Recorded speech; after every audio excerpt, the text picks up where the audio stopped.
Magandang tanghali, mga kababayan. Bibigyan ko naman kayo ng isang impormasyon base po sa nangyari at base naman sa analysis at kung ano bang ekspektasyon nito.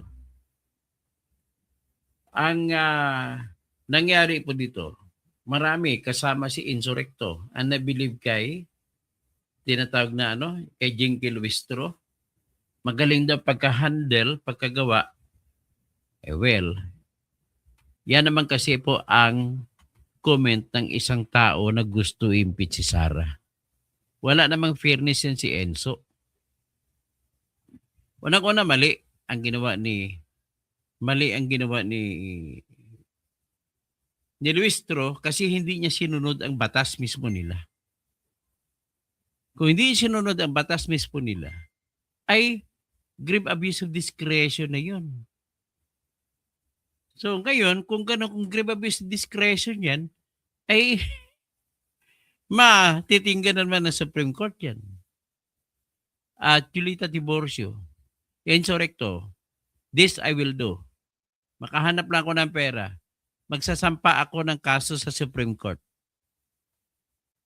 Ipa-declare ko naman null and void ang ginawa nila ni Jinky Luistro. Mali po 'yon. Kung abogado ka dapat binasa mo yung decision ng Supreme Court na any violation of the rules of procedure of the House of Representatives itself is grave abuse of discretion and the Supreme Court will come in to intervene. Ngayon, mamaya isa-cite ko kung ano yung grave abuse of discretion. Pasensya ka na, Kainso. Pero nakikita ko sa yung vlog mo, mali po, in legal point of view, mali po yun. Kung sinabi mo na maraming bilib kay Jinky Luistro, mali po ang ginawa ni Jinky Luistro. Okay, i-expound ko mamaya, pero ang mali po ay ganito. Ayon sa Section 5 ng batas mismo ng House of Representatives na dapat obligatory kay Jinky Luistro at mga kasapi ng Justice Committee na sundin, sinasabi na sa pagdetermina kung may sufficient substance ang reklamo, tingnan lamang nila ang pagkwento pag narig without looking at the evidence kung totoo hindi. Tingnan nila ang pagkwento ng akusasyon kung paano ginawa ni Sara na dapat siyang impeach. Dapat ang sapat ang kwento na magkaroon ng jurisdiction ang House of Representatives at sapat na magiging grounds para tanggalin si Sara. That is written under House of Representatives Rules of Impeachment. Ang Rules of Impeachment po ay ginawa ng kabuuan na mga membro ng House of Representatives. Kaya hindi niya pwede baguhin ng chairman lamang ng committee na bahagi lamang sila ng kabuuan ng House of Representatives. Ang ginawa pong proseso, rules, panuntunan, pagsusundan ng kabuuang kasapi ng House of Representatives ay hindi pwede labagin ng kahit anong committee. Very clear naman, no? Mamaya ko na sasabihin, anyway, bago ko magpapunta doon, nais ko muna in-rate. Ano ba ang latest ngayon sa Iran war? O inaasahan na tataas naman ng 20 pesos kada litro ang gasolina sa March 10 sa Pilipinas. So magkano ngayon? 69? Tingnan ko present prices.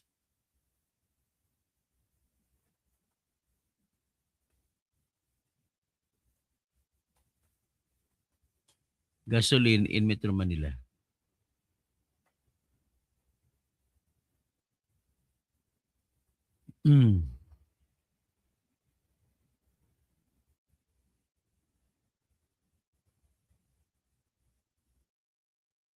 Ito.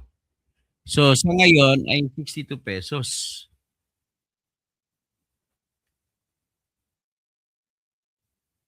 62 pesos po ang presyo sa ngayon. So, kung mag-plus 20 pesos, 82 pesos, 83 pesos na sa Martes. Kasi bukas ay March 9, ay March 9 pa lang. Sa ngayon, ang presyo ay 63 pesos ang gasolina kada litro. So sa sunod, mag-plus 20 pesos sa Martes. Kaya bili na kayo ng gasolina bukas o ngayon. Papunuin nyo na yung inyong ano. At least makatipid kayo kahit paano. Magiging 83 pesos na. Yan po ay dulot ng hindi pagiging marunong ng ating presidente sa Pilipinas. Kasi kung marunong ka, noon pa lang nung una, na nagbabangayan pa lang ang Israel, ang Amerika at saka Iran, nung una pa last year pa lang, dapat nagbangko ka na ng gasolina. Nagbangko ka na sa Pilipinas. Ang problema, hindi ka nagbabangko. Parang on the daily basis, mayroon kang refrigerator, bakit hindi ka bibili ng pang isang linggo? Para yung presyo mo ngayon mura ay sa sunod hindi na magmamahal. Ang ginawa mo, araw-araw ka bumili.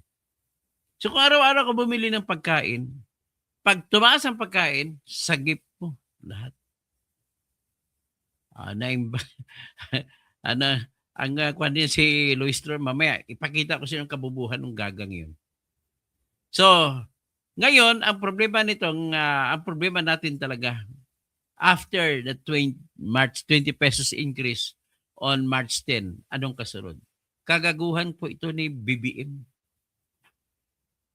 Imbes kasi na inubo sa flood control projects, ang pera natin, dapat binili na lang niya ng mga gasolina pang-imbak. Ang problema, hindi niya binili ng gasolina pang-imbak. Yan ang problema niya. Problema din natin. So nakita nyo na ang nakita nyo na ang kahalagahan ng pagpili ng ibubuto ninyo sa pagka-presidente. Dapat ibuto ninyo po, number 1, matalino.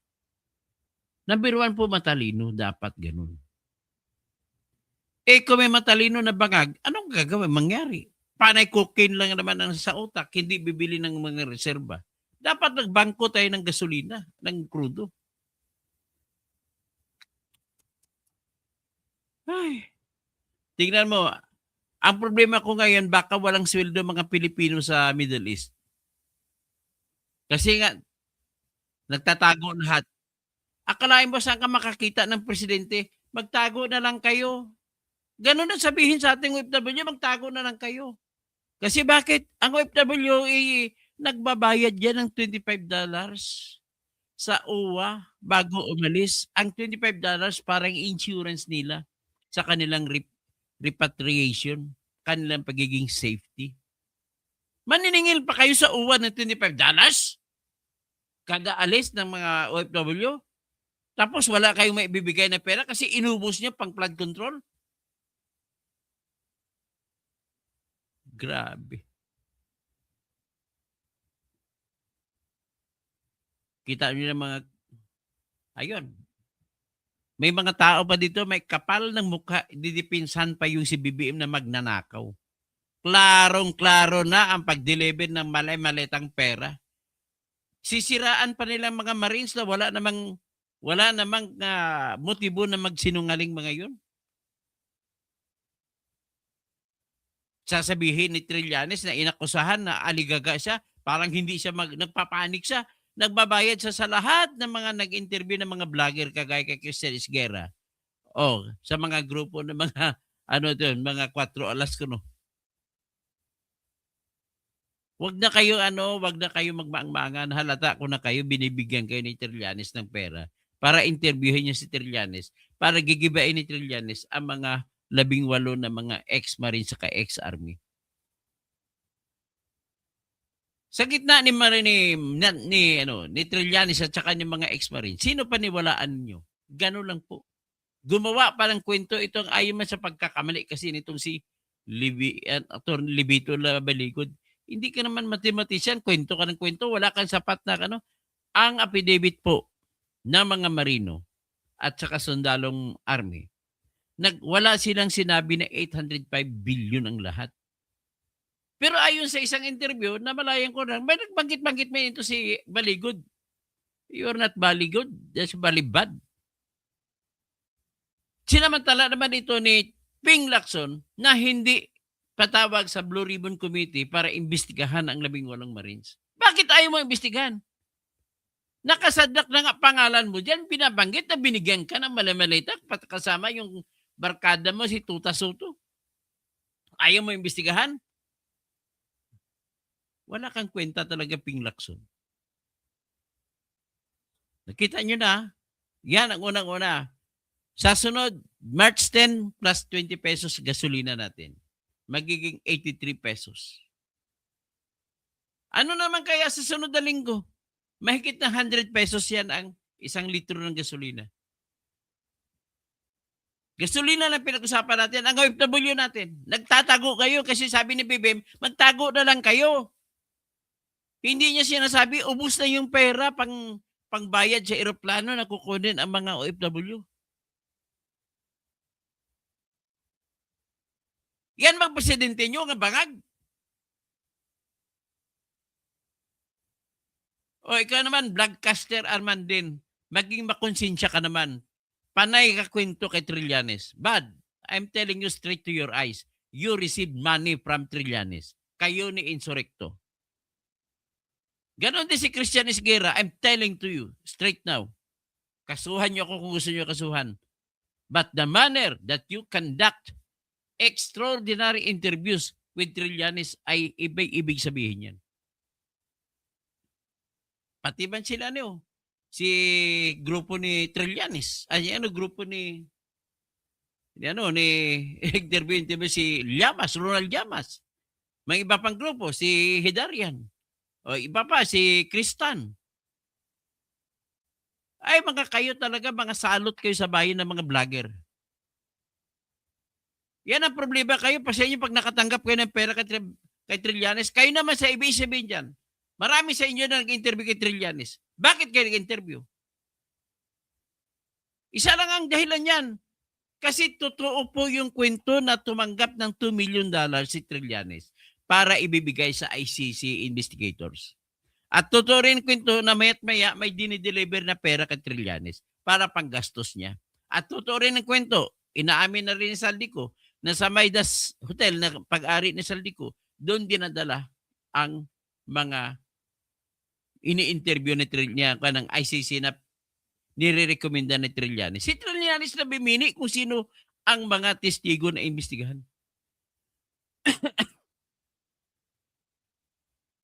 Ito po ang resulta ng kagaguhan ng gobyerno natin. Ang gobyerno natin po ay hindi nagtututok para gumanda ang buhay ng Pilipino. Tumututok para gantihan ang kalaban nila sa gobyerno. Wala na silang iniisip from day one paano nila ipakulong si Duterte. At paano nila tanggalan ng karapatang tumakbo si Sara Duterte. Wala na silang inisip from the very beginning. 2023 pa lang, nagkabagayan na yan. Nagpaprasika na lang kung magkakausap man. Kaya, ang nangyari po, whole of government approach ang ginagawa nila. Whole of government sindikato. Sabi pa ni Karen Davila, gobyernong sindikato. Sindikato ni Bongbong. Sindikato niya, kasama niya siya, ang kanyang pinsang buo na si Romualdez maging speaker. Si speaker naman, ginagamit niyang pera ng pamahalaan, akalain mo magre-request yan lagi kada taon ng budget para sa House of Representatives. Ang inaaprubahan sa kanya ng DBM o Department of Budget and Management na inilalagay sa tinatawag na National Expenditure Program kada taon na siyang magiging basya ng budget kada taon ay 16 billion lamang on the average. Tapos madudoble, maging 33 billion. Maraming mga MOOA or Maintenance and other operating expenses na budget na nilagay. And you know not, alam nyo ba, mga kababayan ko, paano nila ginagasta at paano nila sinusuportahan ng resibo ang MOOE? Umabot yan, mga 10 billion yan. Certification lang, walang resibo. Saan mas masahol yan? Sa Mirigis Piatos na may resibo? O sa certification lang na ginasta? Tapos, mula sa budget niya, binibigyan na, binubusog niya bawat congressman. Kaya yan po ang rason bakit ang mga congressman na hangak sa pera, mga buaya, ay pumirma 215 para sa impeachment. Kaya pala, may minimum of 2 billion pala sila na flood control projects kada distrito. So yan ang dahilan na kahit tinanggal sa budget, yung mga flood control, for the first time in history, umabot hanggang 731 billion nung nagsampa ng kaso na ipatanggal ang program appropriation nung namatay na si Ed Selagman kasama si Coco Pimentel. Yun pala, ang mga proyekto ng mga flood control, binabaon nila sa unprogrammed appropriations. Akala natin wala na yun. Pagkatapos ang ginawa nila, kinuha ang pera sa PhilHealth, 90 billion. Buti pinabalik ng Supreme Court ng 30. Kinuha ang 117 billion mula sa PDIC or Philippine Deposit Insurance Corporation at pinagbibigay ng panggastos doon sa mga unprogrammed appropriations ng mga flood control projects. Tingnan mo yan, kung binili nyo yun, sabihin natin legal yun, kung binili nyo yun ng krudo at mag-imbak, wala sana tayong problema nito sa pagtaas-taas ng presyo sa ngayon. Akalain mo, sa March 10, expected na 83 pesos ang kada litro. Hindi pa abutin ng linggo yan. Hindi pa matapos ang linggo. Magtataas na naman yan, magiging 100. Ay. Yan muna ang ipakita ko sa inyo bago tayo mag-discuss sa kabubuhan ni Luis Tro. So, sa ngayon, patuloy pa rin ang giyera sa Middle East at ito po ang Iran, Israel, kumbaga ang nakatulong diyan Israel at saka Amerika. Ang kalaban nila ay Iran. So nag-warning si Trump. If you kill Americans, we will kill you. Yan. Warning yan, hindi yan threat ha. Iba yung threat, iba yung warning. Ini-emphasize ko ito na yung sinabi ni Sarah ay warning, hindi threat. Warning kay Marcos kung ipapatay siya, mayroong papatay sa kanila. Sa ngayon po, sa Iran, 1,332 na kataong namatay sa Iran. At namatay ito sa atake na series attacks ng Israel at US. Mula ng Sabado. Ito ang sabi ng Iranian Red Crescent. At nag-anunsyo ang Iranian Revolutionary Government ng 23rd wave of strikes nila. So patuloy pa rin, ang problema natin sa ngayon is kailan matatapos ito. Importante na matapos ito. Bakit po? Marami sa negosyo sa ating Pilipinas na nagbabase dyan, lalo ng tourism natin. May client ang law firm namin. Hindi na makabahid sa amin ngayon. Dahil ang kanilang mga resorts, marami na halos lahat na nag-cancel. Wala nang pumupunta. Dahil sa circuitous route. Hindi yan direkta na biyahe, kundi ikot-ikot pa kasi dahil sa gera. Tingnan mo, itanong mo sa lahat na may mga sa Siargao, papunta ka sa Palawan, papunta sa Boracay, papunta sa lahat, unang natamaan ang ating tourism industry. Because of war, marami po nag-cancel ng mga booking. Ilang bilyon kaya nawala? Yan masasabi ko.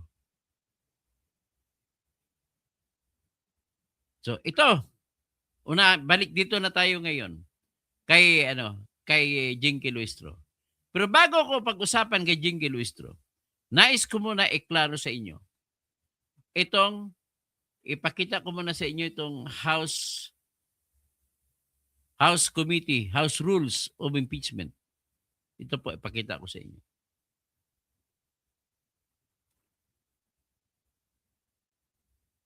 Nakita niyan, Rules of Procedure in Impeachment Proceedings.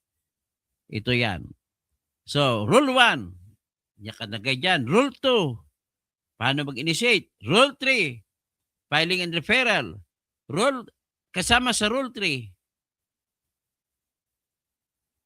Rule 3, paano magkaroon ng sufficiency in form? Paano magkakaroon ng sufficient substance? Dito tayo tututok sa sufficiency in substance. Yan. Anong sinasabi ng batas ng House of Representatives na dapat sundin nila ni Jinky Luistro? Ang sinasabi po rito ay determinahin din nila sa Section 5 kung sapat ba ang substance. Kapag sapat ang substance, ibig sabihin po, titingnan lamang ang recital, ang pagkwento ng mga kaso. Kung totoo yan mga kwento ng detalye, ay sapat na para may jurisdiction ang committee at sapat na para ma-impeach ang kinakasuhan, ay mayroon sufficiency in substance. Kayo mga abogado nakikinig sa akin ngayon, baka nakalimutan nyo. Ito po yung tinatawag natin na kuminsan, kung sa civil case, nagpa-file tayo ng motion to dismiss on the ground that the allegations in the complaint do not constitute the cause of action. Cause of action dito naman sa impeachment ay pang-impeach. Sa civil case naman, the allegations in the complaint do not constitute the offense, the cause of action. So, ibig sabihin, lack of cause of action, the allegations in the complaint, even if assumed to be true, they lack cause of action. Anong cause of action sa civil case? Sa civil case, tinatawag namin na cause of action yan kung may legal ka na basihan para ikaw ay kumaso laban sa isang tao na kailangan kung anong hinahabol mo sa isang tao, may obligasyon siya na gawin ang gusto mong mangyari na gagawin niya. Halimbawa, may utang si Pedro sa akin. Kailan ako magkaroon ng karapatan na kumaso kay Pedro na para masingil ko ang utang niya sa akin? Ganito po yun. Una, ilagay ko sa kwento ng aking reklamo na umutang si Pedro ng ganitong halaga. Nung kailan, ilagay kong petsa, detalye kung saan at ano ang kondisyon namin kagaya ng interest. Ano ang magiging obligasyon niya kung hindi siya makabayad. Ilalagay ko doon lahat ng detalye. At pagkatapos, sasabihin ko pa doon na nagpadala ako ng sulat na hiningi ko sa kanya, bayaran niya na ako sa loob ng 5 araw at kung hindi, magsasampa ako ng kaso na civil case laban sa kanya. So ano ang cause of action dyan? Meron na akong karapatan ngayon kumaso sa kanya sapagkat binigyan ko na siya ng pagkakataon na bayaran niya ako, hindi niya ginawa. Yan ang kwento ko sa aking kaso. Ngayon, kung hindi ko kinwento dyan na nagpadala ako ng demand letter, ibabasura ang kaso ko. Kasi wala akong karapatan kumaso kung hindi ako nagpadala ng demand letter para bigyan ko siya ng pagkakataon, huling pagkakataon na bayaran niya ko sa loob ng 5 araw. Wala akong cause of action. Basura ang reklamo ko. Hindi pinag-usapan ng ebidensya dyan. Hindi pinag-usapan niya kung tama kung totoo ang aking reklamo. Ganon din sa criminal case. Naglilecture ako dito para maintindihan niyo po. Sa criminal case naman, ganito rin ang batas. Pareha din. Sinasabi, Sa informasyon, tinatawag namin information yung criminal charges. Nakalagay. Halimbawa, istapa. Si Pedro, noong petsa 24 ng Mayo, 1900, sabihin natin, 2025, ay nagkasala siya ng salang, banggitin niya muna kung anong criminal case. Nagsala na istapa. Ibig sabihin swindling. Sapagkat ganito ang ginawa niya. I-narrate ngayon ang facts. Number 1, nakumbinsi niya si Juan na maglagak ng pera para sa negosyo na magpagbebenta ng balot. Na ang usapan nila sa kanyang 1,000 na puhunan ay magiging 1,500 pagkatapos ng isang buwan na pagbebenta ng balot. Pagkatapos ikukwento niya, yun pala hindi totoo na nagbebenta ng balot. Wala para siyang balot. Kaya niloko niya at hindi siya nakapagbigay ayon sa kanilang usapan na ibabalik yung 1,500 pagkatapos matanggap ang 1,000. Ibig sabihin, kompleto na. Kompleto na detalye na mayroong tinatawag na swindling. Pero kung hindi ko, pero kailangan i-demand mo na. Hindi pa siya kompleto, kailangan may demand. Demand letter, sulat. Oh, ibigay mo na sa akin ngayon ang 1,500, isang taon na, isang buwan na. Kapag hindi makapagbigay, saka pa lang na kompleto ang kaso na swindling. Kung hindi ko babanggitin ang sasabihin na demand, hiningi ko na siya, bayaran mo ako, wala pa pong swindling. Yan ang ibig sabihin niyan. Kulang-kulang ang pagkakwento.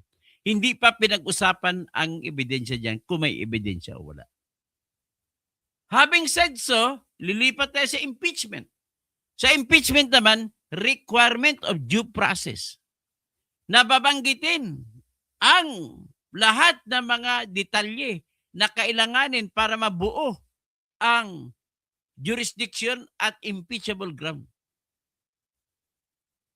Dapat ganun ang batas. Hindi na titingnan ang ebidensya. Anong ginawa ni Luistro? Hinayaan niya, pinayagan niya ang mga kasama niya na maghanap ng ebidensya kung totoo ba sinasabi o hindi. Kita mo ang kababuyan at kabubuhan ni Luistro? Medyo impress marami, kapatid si Greg Babaran, impress sa kanya. Hindi kasi ninyo alam kung ano ang proseso. Nadala kayo sa sweet talking ni Luistro? Ha? Walang akap kung wala ni speaker. Walang AX kung wala ni speaker. Ang tawag kasi Congresswoman AX eh. Congresswoman akap. So tingnan natin ito sa kaso ng impeachment. Very clear po ang sinabi sa impeachment.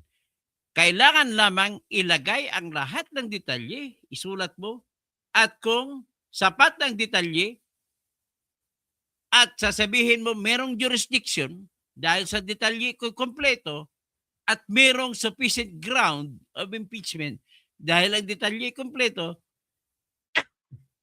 yan na po ay may sufficiency in substance. Ngayon, ano naman ang mangyari? Kung kulang, dapat ibasura. Ang tawag niyan, motion to dismiss. Sasabi ko, motion to dismiss for failure to state the cause of action. Naintindihan niya ng mga abogado, mga piskal, mga judges na nakikinig sa akin ngayon. Ganon din po sa impeachment. Basahin natin ang Section 5. The requirement of substance is met if there is a recital of facts.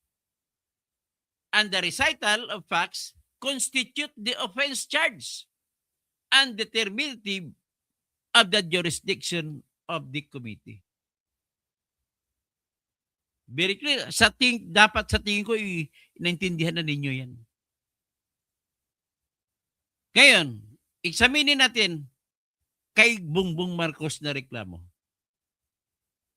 Sa reklamo kay Bongbong Marcos na binasura nila, Nagbuto-buto pa sila na wala daw sufficiency in substance. Ano ang binanggit sa isang reklamo? Ang isang reklamo ay binabanggit doon na si Bongbong Marcos ay hindi siya nagpa-hair follicle test. Ito ay sa kabila ng nagsalita pa in public to the whole world ang kanyang sariling kapatid na si Amy Marcos na siya ay addict. At dahil sa kanyang pagsalita ng kanyang kapatid, na kapatid niya mismo, dahil ang taas ng uri ng ebidensya ng sinasabi ng kapatid, kasi kapatid mismo, iyon po ay exception sa tinatawag na res inter alios acta. Ang res inter alios acta kasi, the statement of one person cannot be used against another person if there is no separate evidence to prove that the two persons are either in conspiracy with each other or know each other or they are of related interest. Pag magkapatid, of related interest yan. So dahil magkapatid sila, hindi mo na kailangan patunayan kasi aminado naman sila na magkapatid sila. Therefore, ang statement ng isang kapatid laban sa isang kapatid ay mataas ang uri ng ebidensya. Pagkatapos ng statement niya, because of this and other statements going out or coming out of the social media are sufficient to constitute to call the attention of BBM to submit himself to follicle test to prove to the public that he is not a drug addict. Sapat ang kwento para sabihin na may tapos ang hindi niya ang pagiging addict, alam naman ni BBM, nakalagay sa kwento. Ang pagiging addict ay alam ni BBM na paglabag sa Section 15 ng Republic Act 9165. Illegal use, a use of illegal drugs. So, binayulit niya ang batas, culpable violation of the Constitution. Kasi obligado siya to execute all the laws. So sapat ang complaint. Pero bakit binasura nila? Ganda ko kasimple yan. Wala namang dahilan si Amy magsinungaling. Ganun na kasimple. Senador siya. Yan lang sa aspeto ng pagkadruga. Next, sa aspeto ng pag-paaresto niya kay Digong Duterte at ipinalipad sa diheg. Sinabi rito na pinaaresto niya, kasama niya dyan sa kutsabahan, si Nick Torre, si Romel Marbil, si Eduardo Anyo, si Gibo Teodoro, si Marcos Lacanilaw, si John Vic Remulla, tsaka si Boying Remulla. Kasama nila, inaresto nila kahit walang warrant of arrest na nanggaling sa lokal na korte. At pinalipad kagad-agad at hindi man lamang pinadaan sa lokal na korte. Yan ay sapat na. At sasabihin niya na yan ay nagpaglabag sa batas ng illegal arrest. Sapat na ang kwento. Para sasabihin na naglabag sa krimen. At pwede sasabihin niya na ngayon na violation of... Bakit? Kasi ang trust ng tao binibigay sa presidente na ipatupad yung batas. Dito, imbis na ipatupad yung batas sa laban sa illegal arrest, ang kanya ginawa, siya mismo gumawa ng illegal arrest. Hindi niya pwede gawin na dahilan kasi may warrant of arrest galing sa ICC. Ang warrant of arrest po sa ICC ay hindi pwede matatanggap na basihan para mag-aresto ka ng tao rito. Siguro walang issue kung may warrant of arrest laban kay Kibuloy galing sa California, USA, hindi rin nila inaaresto si Kibuloy. In the same manner na kung may warrant of arrest laban kay Digong galing sa ICC, ay hindi nila dapat arestuhin. Pangalawang rason, wala na tayong treaty sa ICC. Pangatlong rason, bawal sa Section 1 ng Constitution at Section 2 ng Constitution natin. Nagsasabi sa Section 1, no person shall be deprived of life, liberty, or property without due process of law, nor any person shall be denied the equal application of the law. Sinabi rin sa Section 2 natin, No warrant of arrest shall issue except upon probable cause to be determined personally by the judge. After examination under oath, the complainant and the witnesses he may produce, and particularly describing the place to be searched and the things and persons to be seized. Pag sinabi things and persons of persons to be seized ay arrested. Klarong-klaro ang pagkakwento, tapos ibasura nila. Number 3, yung mga kwento ng pagnanakaw ng mali-malitang pera, sapat ang pagkwento. Hindi lang tinitingnan, hindi muna dapat tinitingnan yan kung may ebidensya na si Saldico ay nagbigay ng affidavit o hindi. Hindi pa yan tinitingnan. Si Gutesa, ginamit ninyo. Hindi pa po tinitingnan kung may ebidensya. Tinitingnan naman kung may sapat ba na detalye sa pagkakwento na yung corruption, sapat na sapat para matanggal siya. Pero bakit niya binasura? Jinky Nuestro. Kasi, ang ginawa mo, Jinky, pinayagan mo, imbis na ikaw ang mag-alaga ng kapangyarihan ng House of Representatives sa pagsusunod sa batas nito, particular ang batas ng Section 5, Rule 3 ng House Impeachment Rules, na nag-uutos ang tanging basihan lamang kung may sufficiency in substance ay titingnan lamang ang mga detalye na sinulat ng nag-akusa. Kung sapat na ba yan para matanggal si Bongbong Marcos at may jurisdiction kayo sa kasakaling mapatunayang totoo. Ang ginawa niyo, tinapon niyo. Binuto niyo na kontra.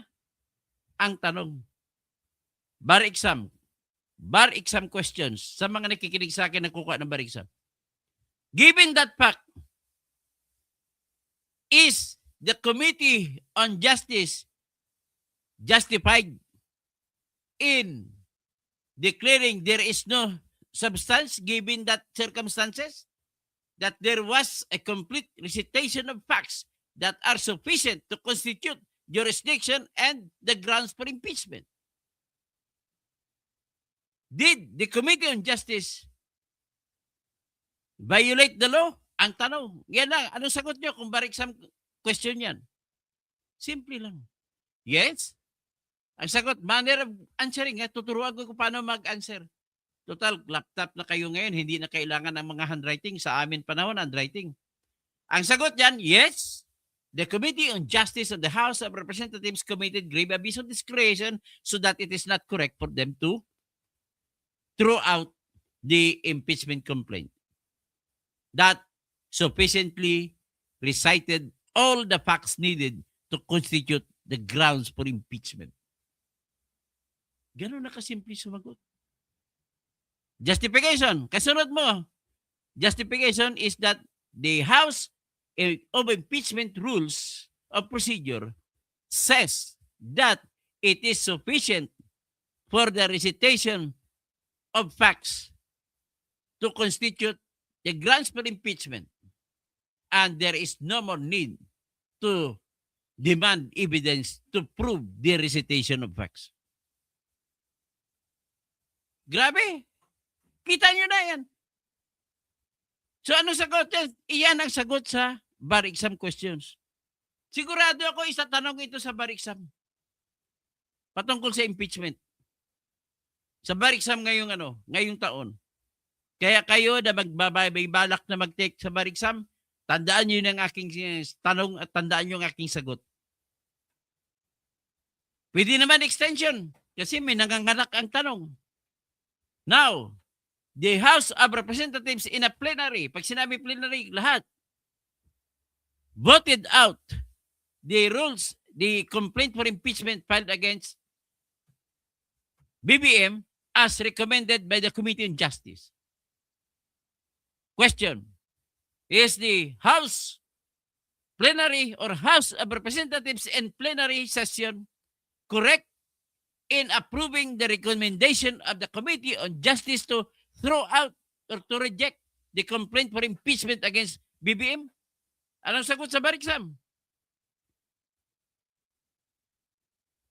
No, the House of Representatives is not correct. Ganon ang pagkasagot.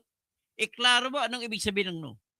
No, the House of Representatives is not correct.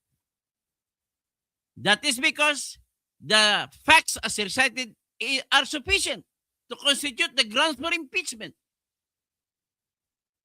And Section 5 of House of Representatives Rule 3 says that it only takes a complete recitation of facts without evidence at all to constitute sufficient ground for a complaint to be entertained or given due course. Nakita nyo na? So ngayon, let's talk about the impeachment laban kay Sara.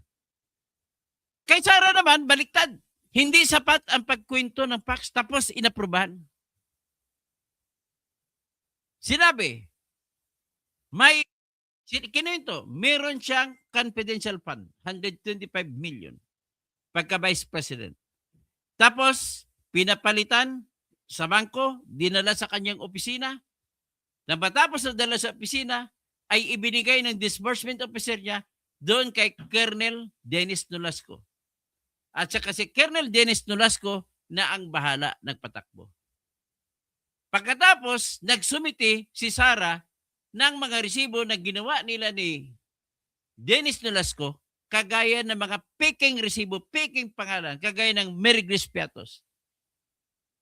Tapos kwento ka, and because of that, binulsa niya ang confidential fund.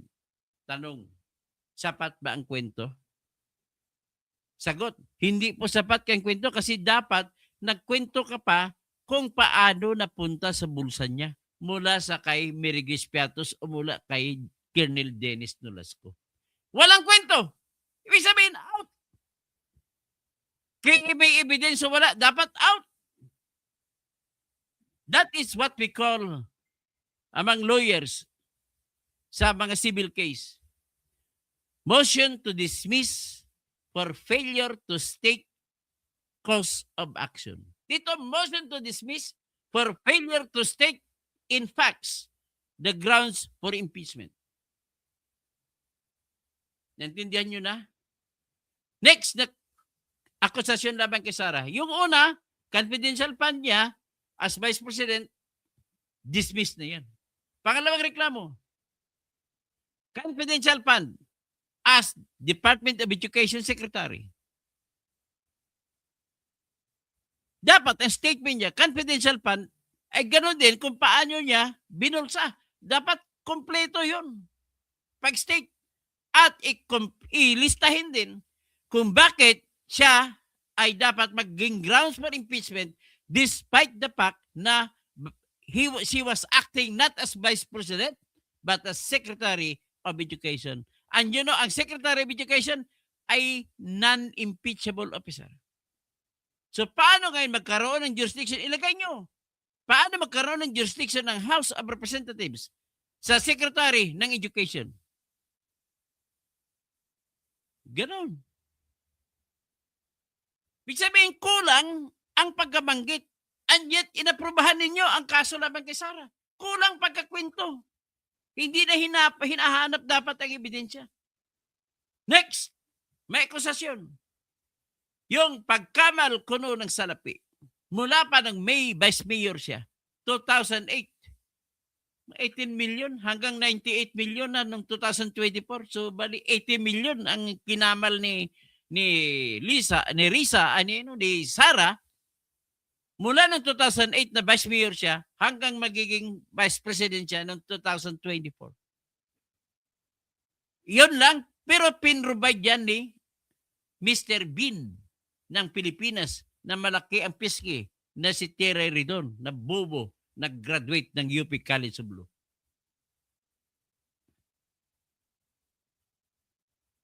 Alam naman ni Terry Ridon na sa Section 5, hayaan niya ang nagreklamo kung ano ang pagkareklamo, ano ang pagkasulat ng reklamo. Hindi nga nakasulat sa reklamo na mayroong salin na pinakita. Hindi nga sinulat sa reklamo na may salin pinakita sa 2024. Siya nag-provide. Bobo ko talaga. Dapat siya i-disbar ka.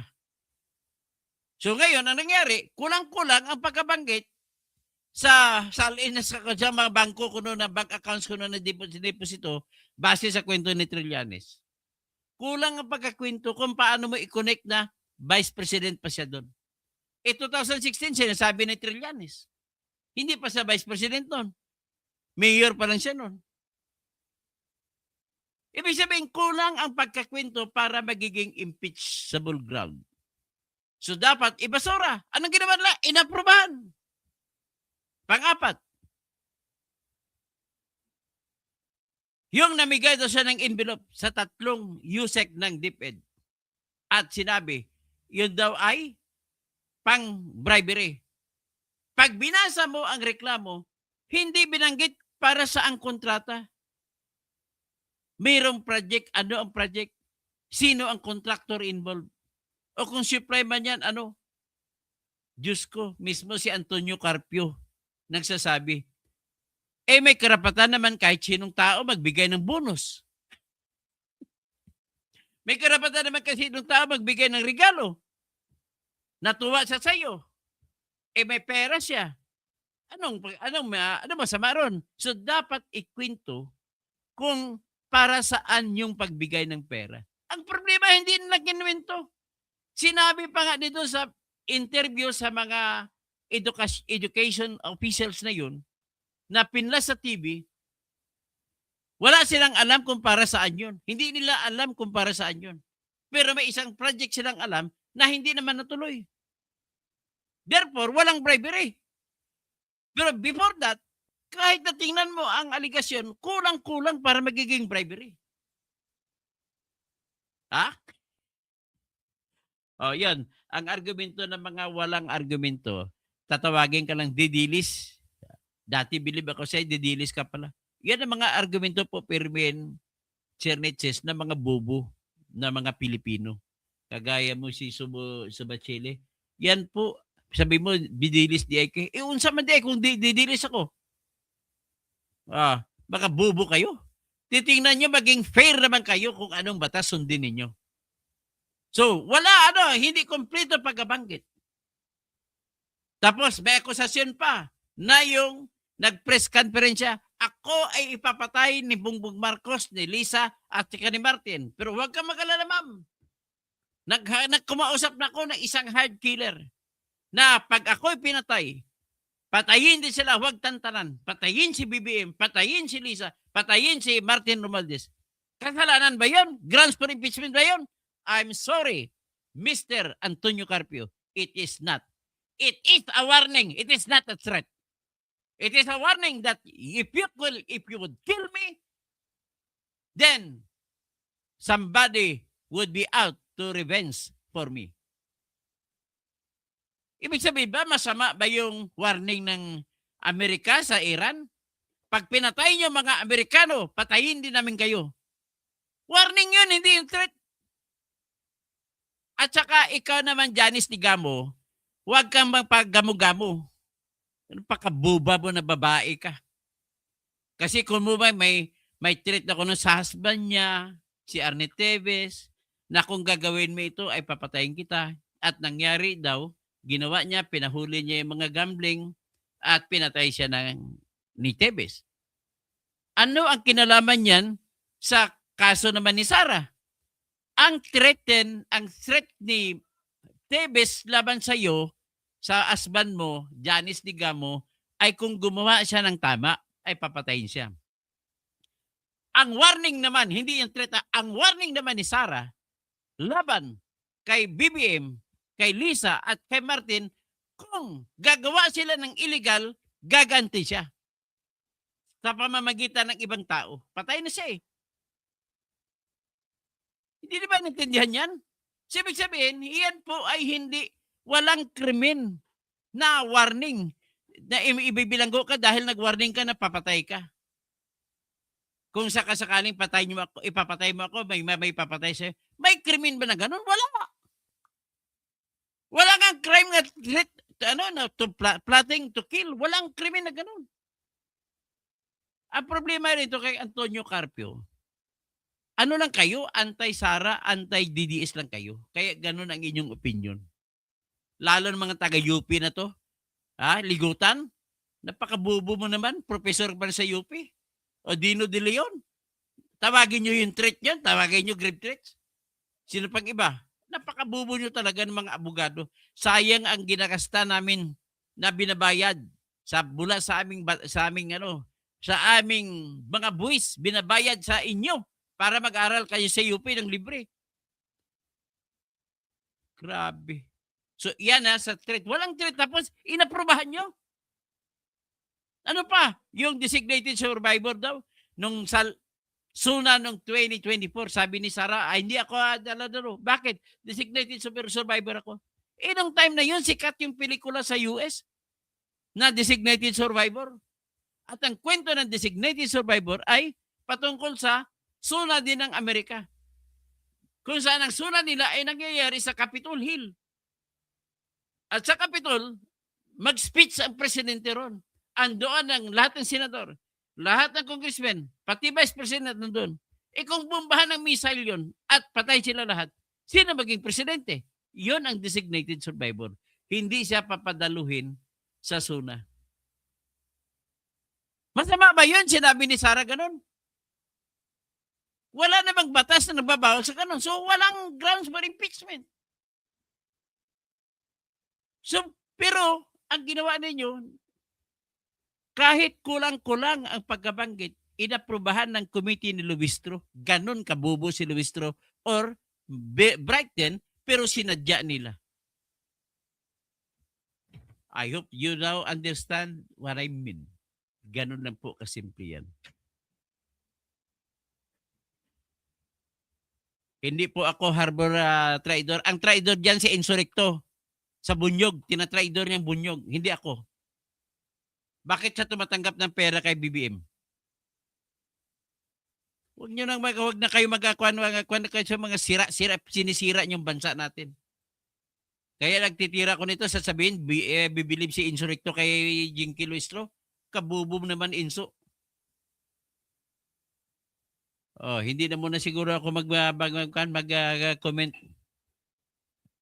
Dennis Kausing, kapatid ko.